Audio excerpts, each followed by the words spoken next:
श्री स्वामी चरित्र सारामृत षष्ठ अध्याय। श्री गणेशाय नमः। धरोनी शिशूचा हात अक्षरे पंडित लिहिवीत, तैसे हे स्वामी चरित्रामृत स्वामी समर्थ वदविती। मी केवळ मती मंद, केवी वर्णू चरित्र अगाध, परी माझा हा छंद स्वामी समर्थ पुरविती। ज्यांच्या वरप्रसादे करुण मुढा होय शास्त्र ज्ञान, त्या समर्थांचे चरण वारंवार नमितसे। कृपाळू होऊनी समर्था वदवावे आपुल्या चरिता, श्रवणे श्रोतयांच्या चित्ता ब्रह्मानंद प्राप्त होवो।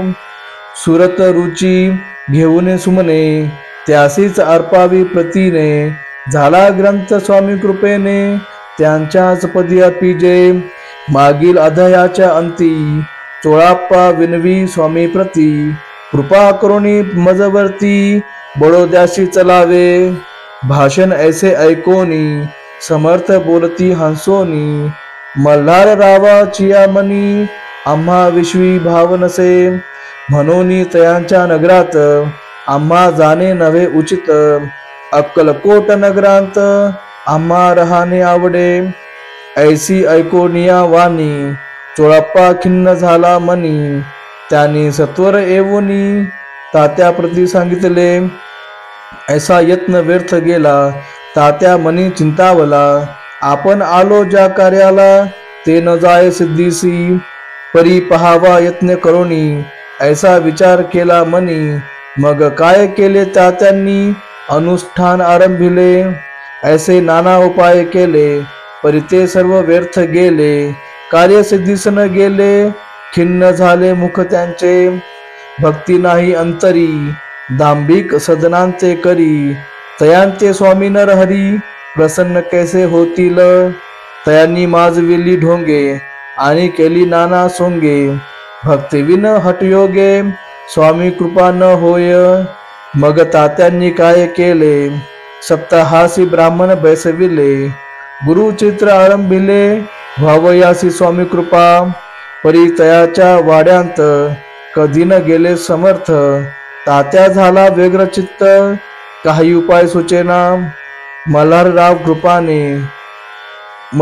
नृपाने पाठविले ज्या कार्याकारणे, ते आपल्या हातून होणे अशक्य असे वाटते। आता जाऊनी बडोद्यासी काय सांगावे राजयांसी, आणि सकळ जणांसी तोंड कैसे दाखवावे। अशा उपाय करून न होती स्वामी प्रसन्न, आता एक युक्ती योजून न्यावे पळून येतीसी। स्वामी केवळ ईश्वर मूर्ती, हे नेने तो मंदमती, म्हणून योजिले कपट युक्ती, परी ते सिद्धीते न जाय। असो कोणे एके दिवशी साधोनी योग्य समयासी, मेन्यांत घालून स्वामींसी तात्या साहेब निघाले। कडप गावचा मार्ग धरिला, अर्धमार्गी मेना आला, अंतर साक्षी समर्थाला गोष्ट विदित झाली। मेन्यांतून उतरले, मागोती अक्कलकोटी आले, ऐसे बहुत वेळा घडले, हाही उपाय खुंटला।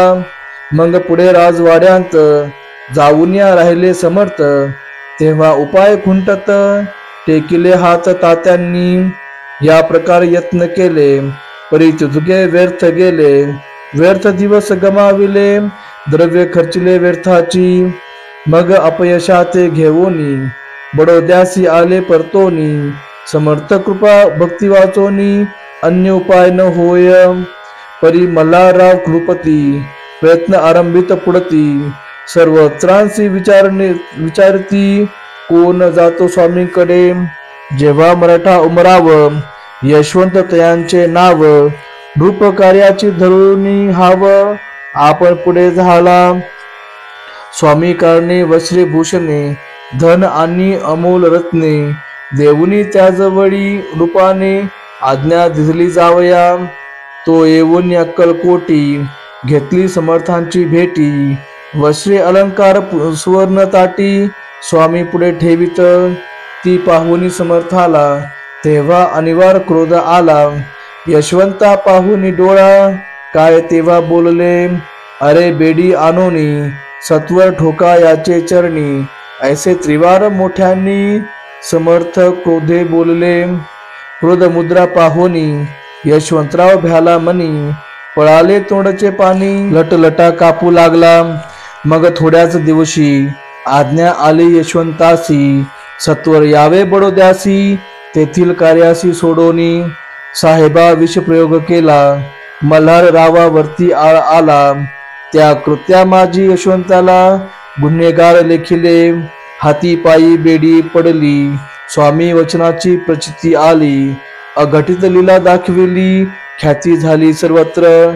समर्थांची अवकृपा जयावरी, त्यांच्या कष्ट होती शरीरी. कृपा होय जयावरी, तया सर्वानंद प्राप्त होय. महासमर्था भक्तपातका, अनादि सिद्धा जगन्नायका, निशिदिनी शंकर सखा, विष्णूचिया मनी वसे. इति श्री स्वामी चरित्र सारामृत नाना प्राकृत कथा संमत सदा भक्त परिसोत षष्ठ अध्याय गोडहा. इति श्री स्वामी चरित्र सारामृते षष्ठ अध्याय समाप्तः. शुभम भवतु. श्री स्वामी समर्थ.